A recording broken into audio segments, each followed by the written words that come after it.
Class 10 के student हो, linear equation solve करने में प्रॉब्लम आती है, ये वीडियो देख लो, अब नहीं आएगी।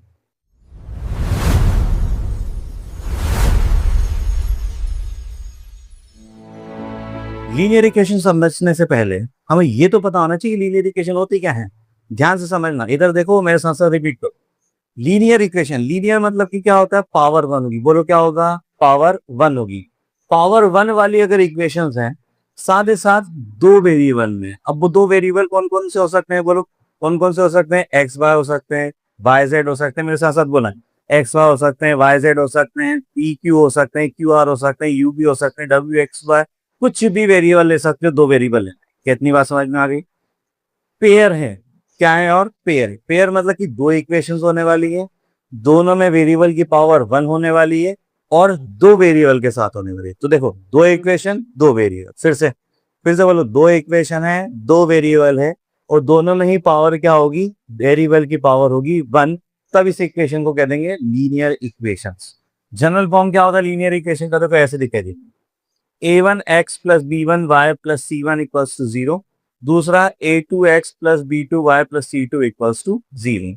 अब कौन क्या है यहाँ पर, देखो दो वेरिएबल दिखाई दे रहे होंगे यहाँ पे, x एंड y, ये पहला वेरिएबल, ये दूसरा वेरिएबल, ये पहला और ये दूसरा, सेम ही वेरिएबल होंगे दोनों में। ऐसा नहीं होगा कि पहली इक्वेशन में अलग वेरिएबल होगा, दूसरी इक्वेशन में अलग वेरिएबल, दोनों ही इक्वेशन में क्या होने वाले हैं, सेम वेरिएबल होने वाले हैं। ठीक है, a1 b1 c1 ये कुछ टर्म्स है कांस्टेंट वैल्यू से इस पर्टिकुलर इक्वेशन के लिए। ऐसा नहीं होगा कि हर इक्वेशन में वैल्यू सेम आएंगी, ये कांस्टेंट कहलाएंगे, लेकिन आर्बिट्री कांस्टेंट होते हैं। आर्बिट्री कांस्टेंट का मतलब ये होता है कि सिचुएशन के हिसाब से ये चेंज हो सकते हैं, क्वेश्चन के हिसाब से ये चेंज हो सकते हैं, तो हमने इनको चेंज कर सकते हैं। तो कौन क्या है, देखो coefficient of x in first equation a1 हो गया, एक्स का कोफिशिएंट पहली इक्वेशन में a1 है, तो दूसरी इक्वेशन में एक्स का कोफिशिएंट a2 दिख रहा होगा। पहली इक्वेशन में y का कोफिशिएंट b1 है, तो दूसरी इक्वेशन में ही y का कोफिशिएंट b2 दिख रहा होगा। सिमिलरली यहाँ पे कोई वेरिएबल नहीं, तो इसको कहेंगे हम कांस्टेंट टर्म। तो पहली इक्वेशन में कांस्टेंट टर्म c1 और दूसरी इक्वेशन में कांस्टेंट टर्म c2। अब बात आती है इस चैप्टर के अंदर सॉल्यूशन ऑफ लीनियर इक्वेशंस की। सॉल्यूशन का मतलब क्या है, सॉल्यूशन का मतलब है इंटरसेक्शन पॉइंट्स। सीधी सा मतलब ये हुआ कि जहां जहां पर ये दूसरे को इंटरसेक्ट करेंगी, वहां वहां कहलाएंगे इनके सॉल्यूशन। अब इंटरसेक्ट क्यों करने वाली, कैसी है, जब भी लीनियर इक्वेशंस होती है, they represent a straight line on the graph. अगर हम ग्राफ बनाते, ग्राफ याद होगा, कार्टेशियन कोऑर्डिनेट बनाते हैं, एक्स एक्सिस होता है, वाई एक्सिस होता है, ओरिजिन होता है, अलग अलग वैल्यू रखकर अलग अलग तरीके से पॉइंट मिलेंगे, पॉइंट मिलते हैं, उन सबको मिलाते तो एक लाइन बनेगी। लीनियर इक्वेशन का ग्राफ होगा स्ट्रेट लाइन।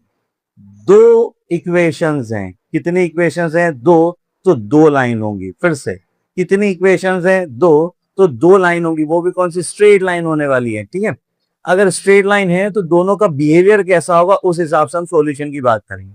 या तो दोनों एक दूसरे को इंटरसेक्ट करेंगे, फिर से, या तो वो दोनों एक दूसरे को, साथ बोलो क्या करेंगी, इंटरसेक्ट करेंगी, या फिर वो दोनों एक दूसरे पे ओवरलैप करेंगे। क्या करेंगी, बोलो कि ओवरलैप करेंगी। तीसरा, नो सॉल्यूशन की कंडीशन, अभी बताता हूँ सॉल्यूशन कब, या तो वो होंगे एक दूसरे के पैरेलल, कभी इंटरसेक्ट ही ना करें। फिर से, या तो वो दोनों एक दूसरे को इंटरसेक्ट करेंगी, या तो वो ओवरलैप करेंगी, या तो वो पैरेलल होंगी। तीन कंडीशन हो सकती है। कितनी बात समझ में आ गई।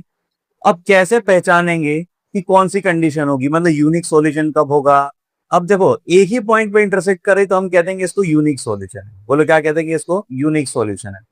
इनफाइनाइट सॉल्यूशन कब होने वाला है, अगर मान लो ये लाइट है, सॉरी, ये लाइंस एक दूसरे पे ओवरलैप है, तो हर पॉइंट पे तो इंटरसेक्शन हो रहा है। अभी हमने बोला कि point of intersection of two lines is known as solution. अगर हर पॉइंट पे इंटरसेक्शन हो रहा है तो बोलो क्या होगा, ये हर पॉइंट पर ही तो सॉल्यूशन माना जाएगा। अब यहां से लेके यहां तक, थोड़ा यहां से लेके यहां तक, इतने पॉइंट के बीच में ही, इतनी सी डिस्टेंस में इनफाइनाइट पॉइंट होते हैं, तो ये तो पूरी लाइन के ऊपर ही हम क्या कह देंगे, इनफाइनाइट पॉइंट है। इनफाइनाइट पॉइंट है तो सॉल्यूशन भी कैसा होगा, इनफाइनाइट होगा। तीसरा, नो सॉल्यूशन, अरे अगर लाइट इंटरसेक्ट ही नहीं कर रही है तो सॉल्यूशन कैसा होगा, नो सॉल्यूशन होगा। क्या बात समझ में आई है। ठीक है, अब नो सॉल्यूशन की कंडीशन मैंने लिख रखी है कब, देखो अभी नहीं लिखा हूं मैं, फिर से लिखेंगे अपन। ठीक है, अगर हमने a1 अपॉन a2 की वैल्यू निकाल ली, अरे a1 देखने पे मिल जाएगा इक्वेशन से, a2 भी देखने से मिल जाएगा, b1 b2 भी क्वेश्चन में देखने से मिल जाएगा। a1 बाय a2 निकालेंगे, b1 बाय b2 निकालेंगे। अगर दोनों इक्वल नहीं होते हैं, अगर दोनों इक्वल नहीं होते हैं तो हम कह देंगे भैया हमारा सॉल्यूशन कैसा है, यूनिक सॉल्यूशन। कोई प्रॉब्लम बोलो है क्या, नहीं है कि है, वो तो बता दो। इनफाइनाइट सॉल्यूशन कब होगा, अगर a1 अपॉन a2 की हमने वैल्यू निकाली वो किसके इक्वल दिखाई दे, b1 अपॉन b2 के इक्वल दिखाई दे, और साथ ही साथ c1 अपॉन c2 भी उसी के इक्वल होगा, तो ये कौन सा सॉल्यूशन कहलाएगा, इनफाइनाइट सॉल्यूशन। नेक्स्ट है नो सॉल्यूशन। नो सॉल्यूशन की कंडीशन अभी तुम लोगों ने देख ली थी, a1 upon a2 b1 upon b2 के इक्वल दिखाई देगा, लेकिन वो किसके इक्वल दिखाई नहीं देगा, c1 अपॉन c2। क्या इतनी बात समझ में आ रही, कोई प्रॉब्लम इसमें? अब समझना मेरी बात ध्यान से, अगर सॉल्यूशन ही नहीं है तो तुम फाइंड क्या करोगे, बोलो। सॉल्यूशन ही नहीं है तो फाइंड भी क्या करोगे, कुछ नहीं कर सकते। दूसरा, इनफाइनाइट सॉल्यूशन है तो कब तक फाइंड करोगे, जब पहले में सॉल्यूशन ही नहीं था तो हम कर नहीं पा रहे थे, दूसरे में इतने सारे सॉल्यूशन दे दी कि हम कब तक करें। बात समझ में आ रही? तीसरा, यूनिक सॉल्यूशन, केवल सिंगल सॉल्यूशन होगा, ये हम आसानी से फाइंड आउट कर सकते हैं। तो हमारा पूरा कंसंट्रेशन अब किस पर होने वाला है, यूनिक सॉल्यूशन पर, कि यूनिक सॉल्यूशन अगर है किसी इक्वेशंस में तो हम उसको कैसे फाइंड करें। यूनिक सॉल्यूशन फाइंड करने के लिए अभी सिलेबस के अंदर 3 मेथड है, होती और भी सारी है, लेकिन अभी 3 मेथड है। पहला है ग्राफिकल मेथड, दूसरा है सब्स्टिट्यूशन मेथड, और तीसरा है एलिमिनेशन मेथड। कितनी है, 3 है, बोलो कितनी है, 3।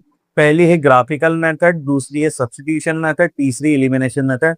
इसके बारे में डिस्कस अपन 1 बाय 1 नेक्स्ट वीडियोस के अंदर करेंगे। ओके, कोई प्रॉब्लम हो बताना।